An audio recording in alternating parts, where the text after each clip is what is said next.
Good afternoon, Coolest Coast. It's time for Coffee on the Coast. We've got a special episode of Book Banter. My guest is Lura Schreiner, librarian at the Manitowoc Public Library. I'm your host, Tina Prigge, and we've got some special guests spectating in the background. Hi, Laura. How's everything going? Good, good. How are you folks? Good. I'm so excited because this is an episode of Book Banter. Yeah, I too. I've been waiting for this. I really have. High point of my month, every month. Woohoo! Yeah. So, which book would you want to start with? What's your? I don't know. How about the oldest one? The oldest one is from 22, September of 22. The one as long as the lemon trees grow. Oh, love it. Okay. Yeah, yeah. As Long as the Lemon Trees Grow Yes. by Zulfa Katu. Right, right. Tell us about the beautiful cover, by the way. I It is love a the beautiful cover cover. art. It is, and this was pointed out to me by one of my coworkers because, as I've said, our water cooler talk, if you will, tends to be about books and what did I read and what do I think you would like, and we don't always agree, but it's great. So this is actually a debut novel. It is a young adult novel, or we have it classified. Most libraries do as a young adult, but not all libraries. It's an 18-year-old main character, so that kind of swings the balance. She's not like a prepubescent teen or something. She's on the verge of adulthood. So is that what distinguishes a young adult novel, by the way? Is the It tends age to be of the age of the main character. Oh, I wasn't sure. Typically. Okay. Yeah. So like if they're in that 12 to I suppose 17 or 18-year-old range, she would be at the upper end. This is much more, I think, for adults, although being a young adult novel doesn't demean it in any way by any stretch of the imagination. It's a wonderful book. It is her debut novel. She was the first Syrian author to be published as a young adult author in both the United States and the United Kingdom back in 22 when this came out. It's kind of a rarity. I think it still probably is, but she's a wonderful writer. Yeah, she lives in Canada, but she's got the Syrian roots. So yeah. So did she write it in English or did she write it Yes, in Syrian? yes. Oh, Yep, okay. yep, Okay, cool. Yeah. So it is just, it's just heart-wrenching. It's beautiful. The connection to lemon trees, I had to refresh my mind about this. Lemon trees, I did some research. It's a symbolically significant thing to Syrians. It's a big part of life in the city of Homs, which is where this is set, HOMS, which is where a lot of things centered. This is fiction, but based on real events. Lemon trees signify hope, resilience, and the enduring spirit of the Syrian people. So it's got deep roots in Syrian culture. So it's a positive connotation. It is a very positive connotation. Basically, the legend is that every home in the city of Homs has a lemon tree in the yard. I don't know if it's probably not strictly true, but that's kind of the reputation. That's incredible. And I just feel like Yeah. it must smell incredible too. You would think. Here in Wisconsin, we have no idea what it's like to have a lemon tree growing outside. No, not at all. Wouldn't even know what one looks like. I don't have a clue. But they keep coming back to like being able to buy lemons in the market and all kinds of things. It comes up a lot in the book too. Unfortunately, this is set during the revolution in Syria, early-ish days of that. At the time I read it, things hadn't resolved even to the point they are now. So they hadn't really toppled the ruling family at that time. So we were kind of more living with that reality. Now I don't want to say resolved. I'm sure it's no picnic over there, but it is somewhat resolved from the worst of when this book is set. There's a lot of deprivation. There's not, you can go to the grocery store, there's nothing there. Whatever food is there, you wait in line for a rotten piece of fruit or something awful like that, which reminded me kind of World War II sort of things. But it's a siege, the city's under siege. So I guess it is kind of the same thing. Again, like we talked about last time, at least for myself, I don't know a ton about this conflict. Yeah, remind me, who is the conflict with? Like who So are they besieged by? it's a civil war. Against a family who was pretty brutal at the time. And eventually they were toppled, but not at the time this was written. And so the city is under siege. This young girl's a pharmacy student. She's 18. The ages of things are different over there, but she had a really bright future ahead of her. She was kind of slated to meet up with a guy she was supposed to marry, because of course you meet them and then when the marriage plans are already underway, had a mom and dad, a brother, pretty happy family life, nice home, and then the world fell apart for these folks. And so she is still working in a hospital under threat of her life, because it's really dangerous to be in this hospital. She probably should leave, and she knows that you have to pay enormous amounts of money to be able to get a boat to get out of there, and that's fraught with danger too, to try to cross to freedom to Greece or anywhere that'll take you. That's not an easy trip either, but she has, because she's so stressed and she's under so much pressure, her mind takes her to a relationship with a person who's guiding her to what she should do. And he's kind of an antagonist. He's like a little devil on her shoulder, telling her what she should leave, but she can't leave because people are relying on her. She has a sister-in-law who's expecting a baby who's relying on her. She's trying to be everything to everybody, and she's living a really, really difficult reality. But there's a lot of hope. There really is. I don't want to say too much, but it is a beautiful read. I mean, it seems like it'd be really upsetting, and it is. It will tear your heart out at times, but it's just as beautiful, and the resilience and this love of their country by these people who will not give in to evil. Kind of a recurring theme. Yeah. Set in Syria. And the insight too into what it is to like live under those conditions and to Yeah. suffer through that, and Yeah. that we can't take that lightly, right? No, Like, no. To You know that is to hopefully prevent it. Right. You think about, I had a bad day today. Well, yes, but not as bad as all that, where everything is gone. She's just so conflicted, and she's in a pretty dark place, and so like she's almost afraid to close her eyes at night because this devil on her shoulder is going to kind of talk to her and antagonize her. He's trying to get her to leave. She kind of makes some decisions, and then some things happened. There are some twists and turns to this one. You cannot read this book and not be affected by it. You'd have to be pretty hard-hearted to not have some deep feelings about this one. And the conflict that it's referencing is within like recent living memory. Oh, right? definitely. Very definitely. These would be city names that you would recognize from the news, and groups like that, groups and the conflict. Again, we tend to be, if it's not on our doorstep and it doesn't have as much relevance, we tend to not look the other way, but just you can't absorb everything. And so I feel sometimes like it's my duty to at least go back and try to have understood and try to respect the struggles by learning about them, I guess. So how did you feel when you got to the last page? What did it leave you with? I wanted to know more about what had happened, how things went on, how things played out. Pretty satisfied, but there had been some significant, profound losses along the way that just really kind of, it's not a beach read. I'm not gonna lie, it is not a beach read. It's an important, unforgettable read, but it is not a beach read. Did it keep you involved? Did it keep you wanting? Okay. Very definitely. It's just lyrically beautiful. There's haunting. It's so beautiful. It's such a stunning book. But again, it is not a really feel-good, happy read. You can't really put it down once you get into it. And actually, I listened to it, and again, the voices were beautifully, so lyrically done, the way the lilt to their voices. It was just wonderful. It was a really beautiful book. Yeah. If you get a chance to add it to my book drop box, that would be awesome. We can do that. Yeah, that'd be awesome. I think you might like it. It's really quite good. Yeah. It sounds good. Okay, so what about Dream State, a novel by Eric Puchner? Oh, I don't know how to say that. Yeah, we're going to go with that. I don't either. This is quite new. It is an Oprah's book read. I don't know how to feel about this one. I'm just going to be honest with you. It came out in February. I'm almost done, not quite. It's long. It's very character driven. This is not a debut. He's an associate professor of literature at a small college in California. He writes really well. He writes for magazines. He's a great writer. Set in Montana, covers a 50-year span over the life of three friends, basically, and their extended family, some choices they make.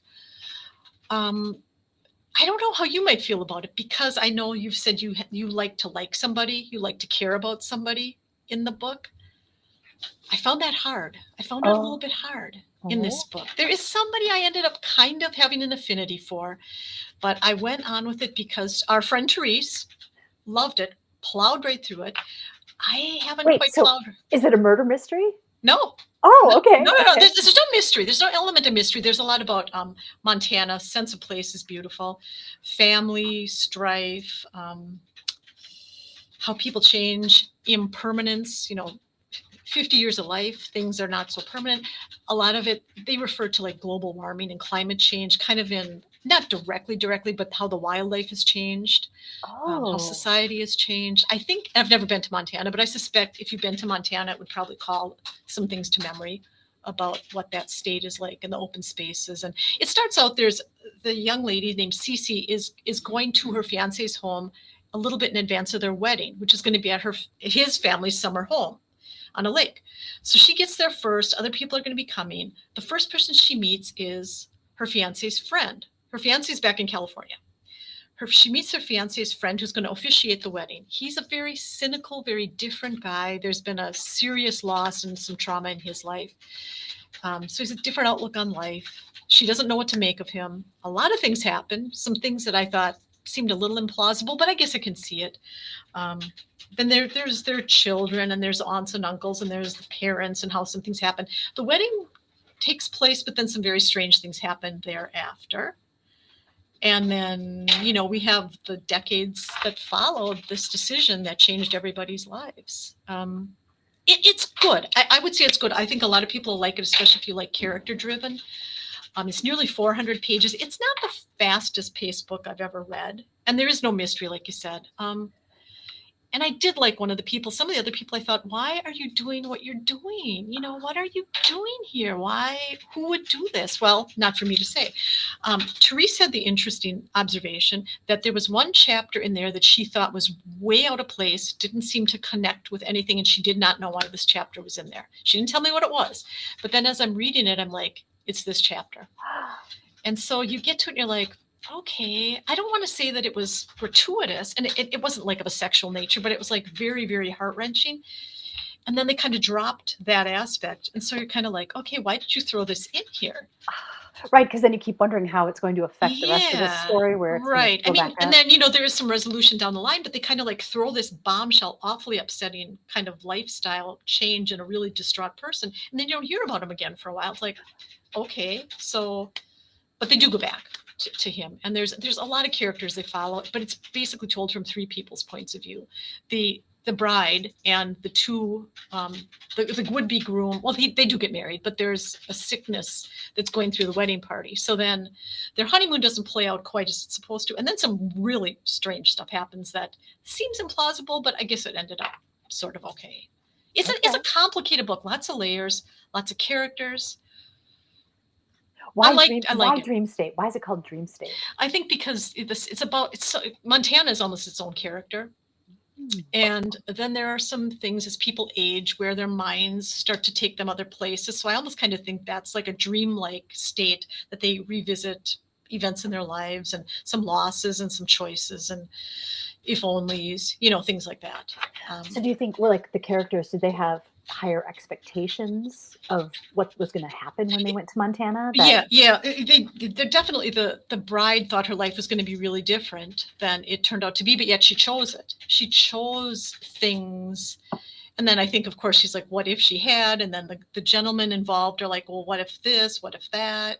There's a lot of melancholy here, just a ton of melancholy. And then as you get to the end, which I'm basically there's some memory loss issues and things that are really, really sad. So it's like a really, really best-selling book. It's really hot. It's hot in the whole country. It's not as big right here in Manitowoc right now, but it's been pretty big throughout the country. I think with the Oprah recommendation, surely, but yeah. Worth reading, but maybe don't put it on the very top of your to-read list. Right. I mean, if you like suspense, this is not the book. And I do kind of find I prefer suspense, but it's worth reading. It's very good. It makes you think pretty deeply about a lot of things. Again, not really a beach read, not a fun little summer read. It's like a family saga unfurling, and the world is changing. And it's about, like I said, it's about 400 pages. It might really, a lot of people I think just are going to get taken in. And some people like me are like, well, it's okay. It's good. I want to see what happens. I care about the people, but I can put it down. To me, it was a little bit put downable. I went back to it, but Yeah. Do you feel like you have to, or could you put a book down forever and never go back? I've done that with very few books, just a very few. Yeah. I mean, I want to finish this. I'm almost done. And I want to see what happens because it's a worthy read. I think it's very worth reading, but it's not the most scintillating read. But it's good. That doesn't mean it's not good. Okay. Well, how about this one? Parents' Weekend by Alex Finlay. Yeah, this one I was looking forward to for a very long time. So many of his books, Alex Finlay, have been optioned for movies. This one is no exception. He gets a lot of endorsements from people like Mary Kubica, Lisa Gardner, the names, Harlan Coben, these folks that we recognize as suspense. This is really good. It is one where there's a character that recurs in his other novels, but it's not part of a series. There's a special agent with the FBI who is a character in some other books, but it's not considered a series. They're all standalones. Oh, okay. So this one came out in May, It was a really anticipated book. It is really good. It's really good. It's a group of 5 students who are away at college, freshman year at a small college in California. They all come from complicated families, very different families, but very complicated. This is Parents Weekend, where the parents are going to come and spend time with the kids, and the kids have really gotten to know each other, kind of form their own family bond, if you will. So it's the opening weekend, the opening night of the weekend upcoming. The kids are all supposed to meet. The parents are at the pre-assigned dinner meeting restaurant. So the parents are kind of getting to know each other, making small talk. The kids never show up. None of them. The kids all go missing. Their cell phones aren't being answered, all kinds of things. It's pretty intense. Up until that point, were the kids looking forward to Parents Weekend? Were they excited that their parents Well, were coming? sure. I mean, kind of like the necessary evil. Like one of the parents is a very important State Department person, so they travel with a Secret Service detail. The child's kind of annoyed by that, like, oh boy, here we go, that kind of thing. There's a single mom who works at the school and would never be able to afford to send her child there if he didn't get free tuition. So they come from all walks of life, very wealthy doctors, certain things. The parents wouldn't appear to have a lot in common. But obviously this kind of is going to bond you. And there's all the suspicion about, is it because of that State Department connection? Is it something one of the families has done or has caused, or is this retribution for something? Or is it something that the group of kids has brought on themselves? Because another student from their fringe has been found dead right before this time. So there's all kinds of things not being talked about. And then the FBI gets involved because we've got a dead young lady found in a cave filled with water. That was a suicide, supposedly. That didn't bring the attention till the other 5 went missing. And now we've got, a really important family child missing, and just, if nothing else, all these kids missing. So. Okay, so the big question I have when it's that type of story. Right. Is it plausible? Is it believable what's happening? Or does it seem like a far fetch? Or, do they keep it straight? I could see it. There's a TikTok kind of presence there. So, you've got the social media I could see it. Okay. Yeah. And then, so it's told from the 5 families' perspectives. In turn, I listened to it. And also from the perspective of the special agent, who is a really nice, really caring, interesting person, female. On her own. Yeah, I think it's plausible. You've heard stranger things, probably. I don't know. Okay. Especially when you look at the social media component. I think it's fairly plausible. Yeah. Yeah. So how did you feel at the end of the book? I loved it. Okay. I would have listened to more. I really would have listened to more. I didn't necessarily like at least one of the things that happened. I wished it could have been different, but I guess it couldn't have been different, which I think is the earmark of a pretty good book too. It's like, again, that if only, couldn't they have resolved this a different way? Probably not. Everything doesn't always tie up nicely, and somebody got hurt. Someone gets hurt in the end. It was really good. I mean, this one to me did not disappoint. Sometimes I am so looking forward, like I kind of was with Dream State. I was waiting for my hold to come up. It comes up. I'm like really, really excited. And it didn't quite deliver as much as I was hoping. This one, I'd say, lived up to many expectations. Awesome. Yeah. So I know you were listening to it, but do you feel like it was a page turner? Can you use that kind of phrase? Yeah. Okay. I couldn't wait to go back to listening to it. Yeah. Loved it. Okay. So this was not put downable. I think not. Yeah, I would have just listened to it straight through if I could have, or read it straight through. Yeah. Awesome. Add it to my box. Okay, we'll do. You bet. Love it. Okay, awesome. Well, so then with cool covers, let's talk about this one, Wild Dark Shore by Charlotte McConaughey. This one I've just finished listening to on a playaway device. The playaways. I'm not sure how you feel about playaway. Yeah, there you go. I've listened to that same playaway, by the way. This is really good. This is adventure. It is some kind of like ecological things. It's family. Oh gosh, family dynamics, a lot of mystery, a little bit of romance, not the super spicy kind as the reader asked for. There's a touch of spice. Give us some spice, Laura. Give us some spice. There's an involvement. So this family is a dad a widowed father, and 3 kids are living on this island called Shearwater, which is near Antarctica. It is a seed bank repository, Oh, which there are. Those are real places. I didn't know right. that, but if everything were to go bad in civilization, are seeds that would help replenish the earth. This It's place is a terrifying to seed. think somebody has thought about that, but it's also I reassuring know. to know that It is somebody. reassuring, and there are lots of them around the earth, around the world. This one is supposedly a big one, but the ocean levels are rising, so most of the researchers have had to leave. The water level's coming up, and so it's not going to be sustainable. The last people left who are closing it down are this father and his 3 children. A very badly injured woman washes up on the coast, and they nurse her back to health, but they don't know where she's come from or how she got there because it's super remote. Like, you don't just find yourself washing up on the shore of this island. Nobody, it's on a shipping route to nowhere unless the ship Oh, is intentionally coming to resupply. Very remote. They find this woman, they nurse her to health. She's got some secrets. Heaven knows they've got secrets. Nobody really trusts anybody, but eventually they form these kind of really warm bonds, even though they're not quite sure they should trust, but they kind of don't have any choice because if they're going to survive, the little boy, the youngest child of the dad who's remaining, is super committed to saving these seeds. Like, he's taken it on. He's this little old soul. He really is determined. He knows the history. He knows all the story about the seeds, about the hows and the whys. And there's enough in there, I think, for naturalists to be excited by it. Um, the adventure sense, really, really cool. A lot of complicated family stuff. A little spice, just a touch of spice, not a lot.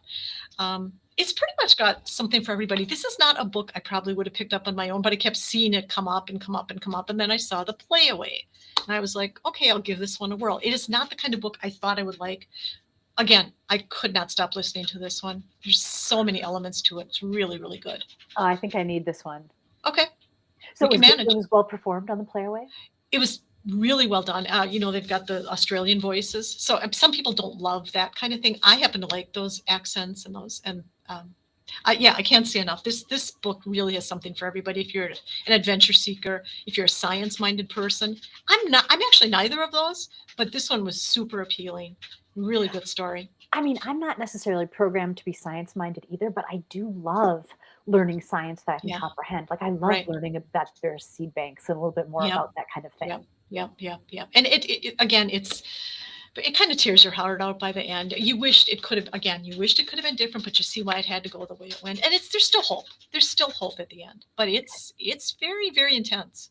So this is a novel, right? This is a novel. Yep. Is it Everything set here today is a in novel. Yep. modern Yeah. time or the future? This is the current. This would be the Okay. current times. Yeah. Okay. And they're really complex characters. The adults, the teenage kids, and the young boy is super charming. He's just like this little old soul. And like, if you don't love this little guy named Orly, his name's Orly.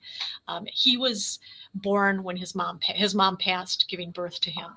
So he's never known a mom. So he kind of bonds with this lady who washes up on the beach. She thought she didn't want children. She ends up loving these kids kind of as her own, these teenagers. And it's not always a heartwarming, but it's got its moments. And it just gives you a lot of hope, even though it's kind of a desperate race against time with the rising tides and things that are not good.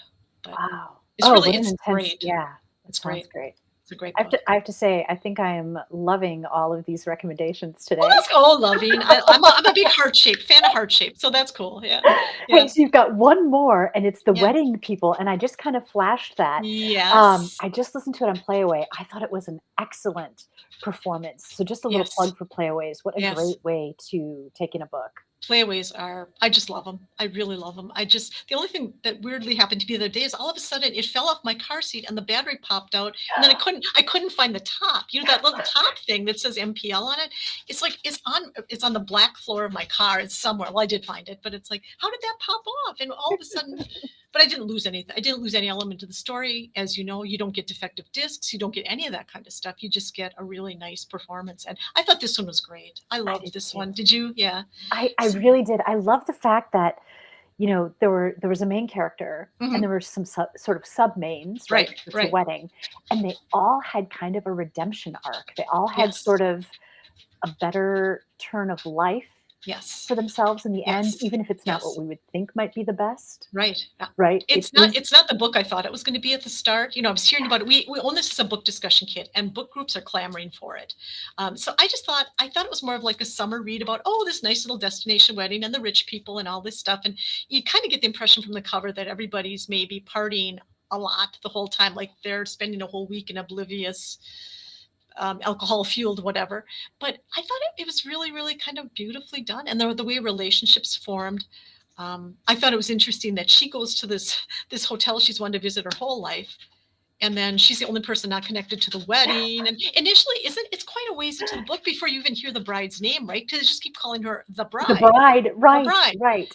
and that the bridesmaids even are referred to by like other names, like Messy Bun or whatever. You know, she doesn't call anybody by name. Phoebe, who's telling this story at first, like they're all just like, oh, I don't know if they're not like stereotypes, but a little bit like the bride was just a stereotypical bridezilla.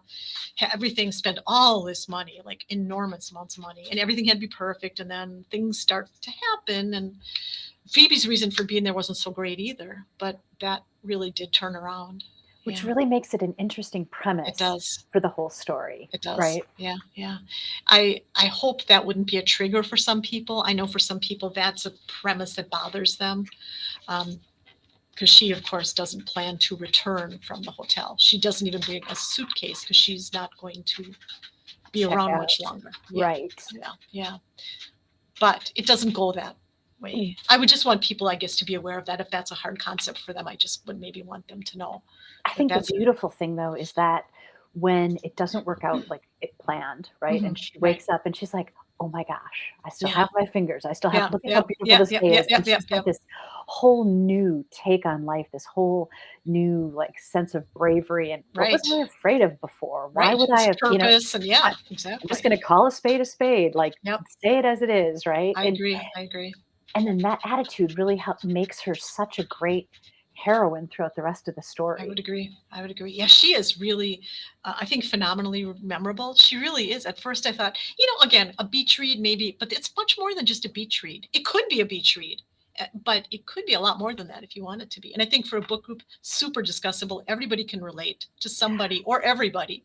Yeah. Yeah, it's And there was great. one point too where, you mentioned the bride is rich and she's gone to these lavish Oh, lengths with all these preparations. sure. But what made me sad about that is it was so schedule driven that I even in the know. midst of people having fun doing this other lavish Mhm. thing, she'd be like, "Nope, it's time. We've got I to know. move on." It's Move like, on. I'm the bridezilla. We are going to no. keep to a schedule. And yeah, she wasn't in. She wasn't really having any fun.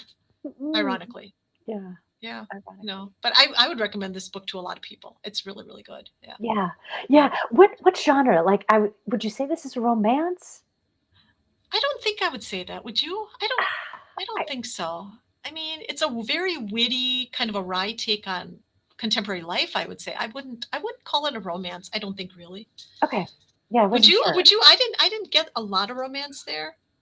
I mean, I definitely wouldn't call it a rom-com, No, no, no. but I Yeah. wasn't sure, like, where it fit Where it fits genre-wise. on a spectrum, I would just I don't know. It kind of again defies labels, I think. It's not quite what you think it's going to be, Yeah. but I think it's highly enjoyable for just about everybody. So I have to admit, I was listening to the Playaway, Yeah. and it's so convenient, right? And I was just curled up on the couch, and it was late at night, and it was, like, the end of the book, and I fell asleep. Oh no. So I woke up, and the last thing I had heard was her saying she was going back to her hometown, Okay. and I was like, "What?" Like, that can't be the resolution, like, Right, of right. of everything we've just been through. Her Yeah, going back can't, and so I had to, like, rewind, which the yeah. Playaway made so easy.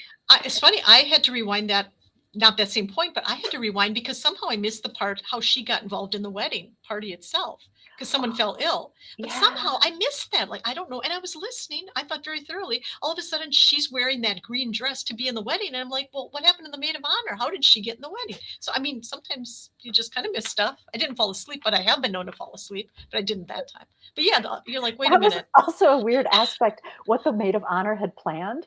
Now, if Yeah, somebody's looking for a little spice, they might enjoy that part of the book, yeah, yeah, but yeah. it was also, like, in the weirdest possible presentation. Yeah, yeah. So it's just, I really thought it was not the book I thought it was going to be. I was somehow in my mind picturing it to be very different, but I really loved it. I thought it was so much more deep, so much more depth and relationship driven.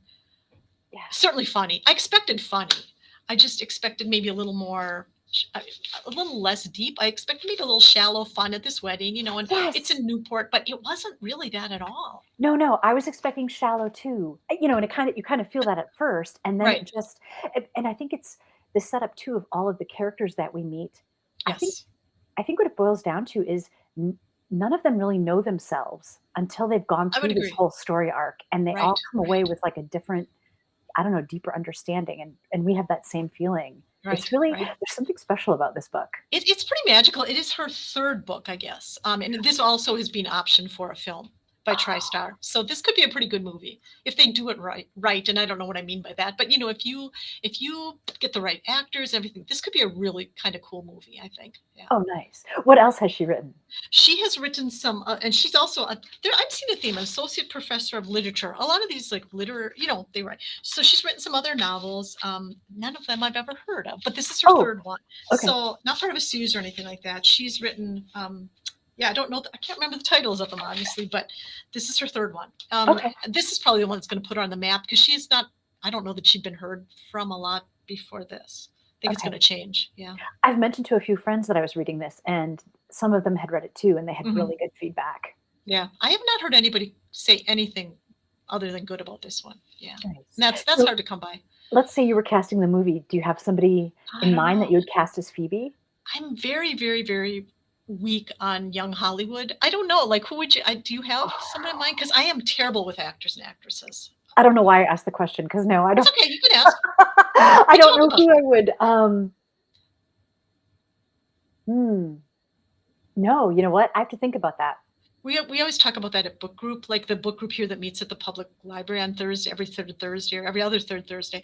That comes up a lot. If this were a movie, who would you cast? And sometimes people have really, really definite ideas.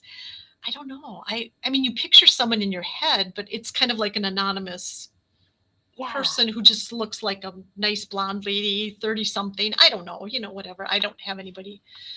I picture Jennifer Garner in a lot of things. I just feel like I like her and she seems so likable, and she's a good actress, but she could be anybody, I think. She could play almost anybody. She's kind of, I don't know. Yeah. I can't. There's a girl I'm thinking of, and I can't think of her name. She almost seems a little quirky. A little Okay. quirky. Like it can't be just full on star beauty. Right, right. You have to Um, be a little offbeat, maybe a little, yeah. anyway, Yeah. that's But not why we're having this that's conversation. But yes. So let's okay, let the the people groom. determine. I could clearly see him, but I can't. I don't know who that would be that would play him either. Hmm.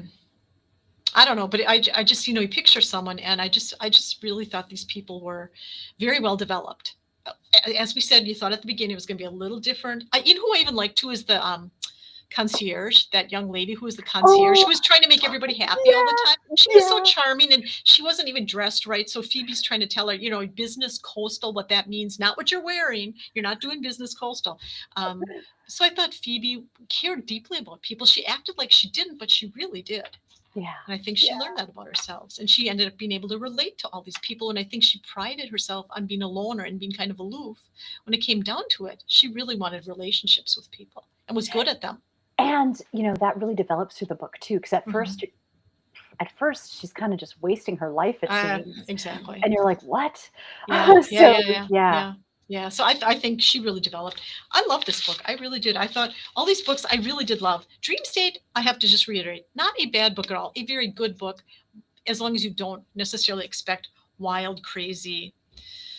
Oh my goodness, this is so suspenseful. I can't put it down. It's a more slow moving building kind of thing. By the end, I think you know the people pretty well. I didn't mean to say it's not good, but you know, not as spicy as the others. not as spicy. I think we could look for spicy next time. I might have something in mind. We only have 3 weeks though. I think we're going to go, we're shortening up a little bit. So I Oh, only have are three we? weeks. Oh, Yeah. okay, But okay. I've got something in mind maybe. I don't know if it's as spicy as I'm told. It won't be 50 Shades, but You dare know not, don't, no, not doing that. But what yeah. I have to say was spicy. I only watched the show. I didn't read the book, but Outlander.